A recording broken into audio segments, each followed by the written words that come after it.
Hello friends, welcome to knowledge knack. आज हम करेंगे chapter number 6 lines and angles.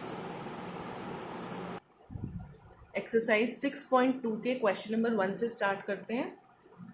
It says in figure find the values of x and y and then show that A B is parallel to C D.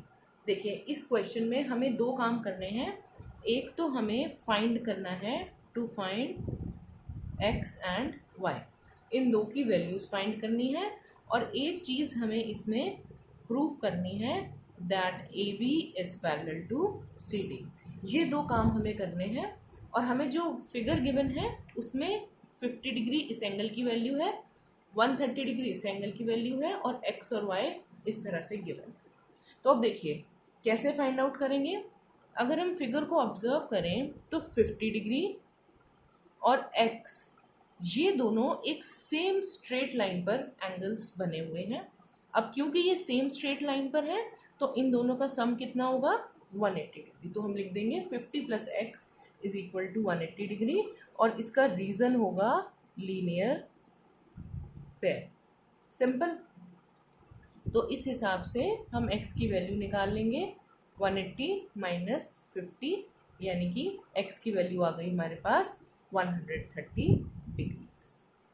अब देखिए y को observe करें, y और 130 degree ये कैसे angles हैं, vertically opposite.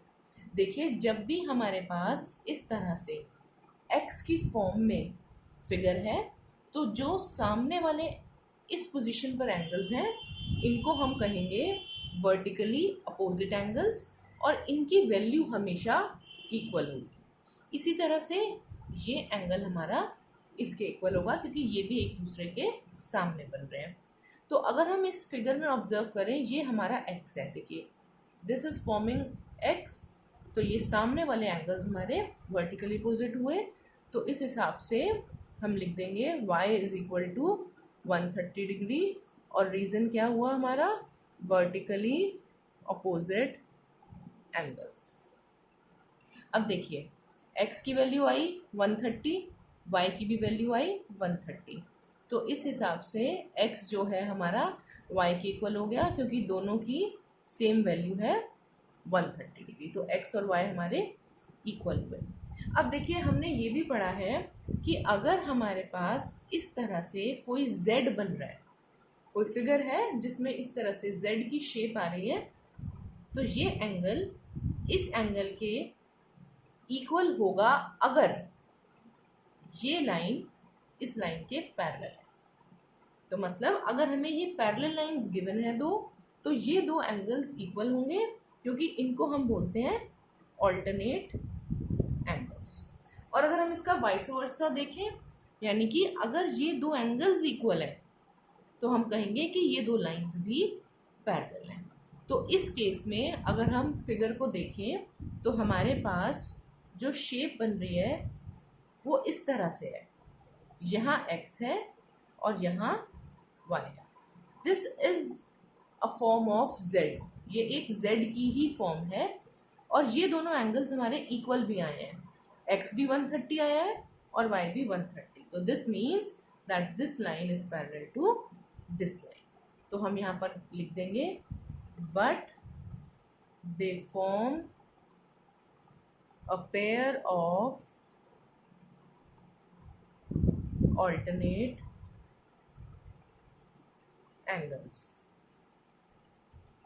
Therefore, AB is parallel to CD. इस तरह से हम इसको लिख देंगे। तो हमारा AB जो है वो CD के पैरेलल हमने प्रूव कर दिया। अब हम मूव करते हैं इसके क्वेश्चन नंबर 2 की तरफ। Question number 2 says in figure if AB is parallel to CD and CD is parallel to EF and Y ratio Z is equal to 3:7 then find X। देखिए क्वेश्चन में हमें ये figure given है, ये X है, ये Y है और ये Z है, और हमें ये गिवन है कि AB जो है हमारी वो CD के पैरेलल है और जो CD है वो EF के पैरेलल है। तो इस हिसाब से ये तीनों लाइंस 1 2 3 ये तीनों लाइंस आपस में पैरेलल हो गई। और दूसरी चीज़ जो हमें गिवन है वो है y/z इज इक्वल टू 3/7 और हमें फाइंड करना है इसमें x की वैल्यू हमसे इसमें पूछ रहे हैं। तो देखिए किस तरह से फाइंड करेंगे हम इसे। देखिए इस फिगर में सबसे पहले हम इस एंगल को एंगल 1 मार्क कर लेंगे। अब देखिए 1 और y ये दोनों सेम स्ट्रेट लाइन पर बन रहे हैं, तो उस हिसाब से हम क्या लिख सकते हैं, y plus angle 1 is equal to 180 degree. तो ये हमारा रीज़न हो गया इसका लीनियर पेयर। तो 1 की वैल्यू अगर हम इसमें से निकालें तो वो हमारी आएगी 180 डिग्री माइनस 1। सिंपल। अब देखिए एंगल 1 और एंगल z, अगर हम इनकी पोजीशन देखें तो देखिए फिर से इसी तरह से z बन रहा है, तो ये दोनों हमारे ऑल्टरनेट एंगल्स हुए। और अगर ये ऑल्टरनेट एंगल्स हैं तो इनकी वैल्यू इक्वल होगी। तो एंगल 1 जो है वो हमारा इक्वल हुआ z के, और इसका रीज़न ऑल्टरनेट एंगल्स। और क्यों है ये ऑल्टरनेट एंगल्स, क्योंकि CD जो है वो हमारी EF के पैरेलल थी। CD EF के पैरेलल थी, तो ये दोनों हमारे ऑल्टरनेट एंगल्स हो गए। अब देखिए 1 की वैल्यू थी हमारी 180 माइनस वाई, तो यहाँ पर मैं 1 की वैल्यू पुट कर दूंगी। ये हो जाएगा 180 minus y, therefore 180 minus y is equal to z। इसको रीराइट करेंगे तो 180 is equal to y plus z। ये सिचुएशन आ गई हमारे पास। अब देखिए क्वेश्चन में हमें गिवन था y/z इज इक्वल टू 3/7, तो हम यहाँ लिख लेंगे let y is equal to 3a and z is equal to 7a। y पहले है तो हमने 3 को लिया 3a, z बाद में है तो उसके साथ हमने लिया 7 जो बाद में था 7a। y 3a बन गया, z 7a बन गया। अब देखिए यहाँ पर हमारे पास क्या आया था, y plus z is equal to 180 degree. तो जो ये y और z की हमारे पास वैल्यूज़ आई हैं वो हम यहाँ पुट कर देंगे। तो क्या बन जाएगा हमारे पास 180 is equal to 3a plus 7a। जो ये वाली इक्वेशन थी इसमें हमने y और z की वैल्यूज़ पुट कर दी, y को 3a, z को 7a। इसको सॉल्व करेंगे तो हमारे पास आया 180 इज इक्वल टू 10a, तो 180 अपॉन 10 यानी कि a की वैल्यू हमारे पास आ गई 18 डिग्री। अब हम क्या करेंगे, अगर a की वैल्यू 18 डिग्री आई है तो y कितना हो जाएगा हमारा, y था हमारा 3a, तो यानी कि 3 इंटू 18, तो y की वैल्यू हमारे पास आ गई 54 डिग्रीज। और z कितना था हमारे पास 7a, तो इसमें भी a की वैल्यू पुट कर देंगे 7 इंटू 18, तो ये हमारे पास आ जाएगा 126 डिग्रीज। तो हमारे पास y की वैल्यू आ गई और z की वैल्यू आ गई, लेकिन क्वेश्चन में हमें फाइंड किसकी वैल्यू करनी है, x की वैल्यू। तो x की वैल्यू किस तरह से फाइंड करेंगे हम, तो आप देखिए x और y जो ये दोनों एंगल्स हैं फिगर में, इनकी पोजीशन के हिसाब से ये दोनों हमारे को इंटीरियर एंगल्स बन रहे हैं, और को इंटीरियर एंगल्स का सम हमारा होता है 180 डिग्री। तो इसको हम, इसका रीज़न हो गया को इंटीरियर एंगल्स। सिंपल। तो अब हम यहाँ से x की वैल्यू निकाल लेंगे। x हो जाएगा हमारा 180 माइनस वाई, यानी कि 180 माइनस y कितना आया हमारा 54। तो 180 में से हम 54 को जब सब्ट्रैक्ट करेंगे तो हमारे पास वैल्यू आ जाएगी 126 डिग्री। तो x, y और z हमने तीनों इसमें कैलकुलेट कर लिए। So this was the solution for question number 2. अब हम मूव करेंगे क्वेश्चन नंबर 3 की तरफ. Question number 3 says in figure if AB is parallel to CD and EF is perpendicular to CD, angle GED is 126, then find angle AGE, GEF and FGE. देखिए question में हमें given है AB is parallel to CD, यानी कि ये वाली जो line है this is parallel to this line CD, और दूसरा हमें गिवन है angle GED. This angle is equal to 126 degrees. ये वैल्यू हमें क्वेश्चन में गिवन है और हमें 3 एंगल्स फाइंड करने के लिए कहे गए हैं. कौन कौन से एंगल्स हमें फाइंड करने हैं? देखिए एंगल AGE, एंगल GEF और एंगल FGE. ये तीनों हमें इसमें फाइंड आउट करने हैं. तो देखिए सबसे पहले हम क्या करेंगे, हमें एंगल GED इसकी जो वैल्यू है वो गिवन है 126 डिग्री, और हमें क्वेश्चन में ये भी गिवन है कि एंगल FED 90 डिग्री है, क्योंकि ये हमें परपेंडिकुलर गिवन था क्वेश्चन में.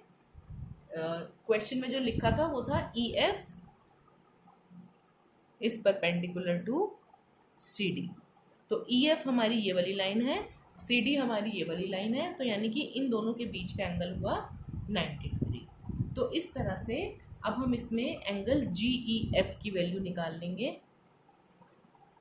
देखिए GEF यानी कि दिस एंगल. अगर हमें ये एंगल निकालना है, मैं यहाँ पर एक बार इस फिगर को दोबारा बनाती हूँ. देखिए इस तरह से ये फिगर है.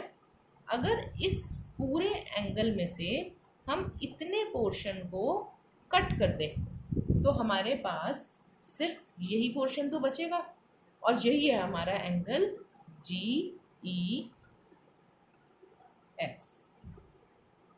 तो GEF एंगल निकालने के लिए हम क्या करेंगे, एंगल GED में से एंगल FED को सब्ट्रैक्ट कर देंगे.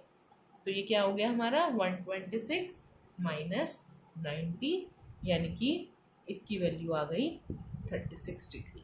तो ये थी हमारी एंगल GEF की वैल्यू. इसकी वैल्यू हमारी निकल कर आ गई.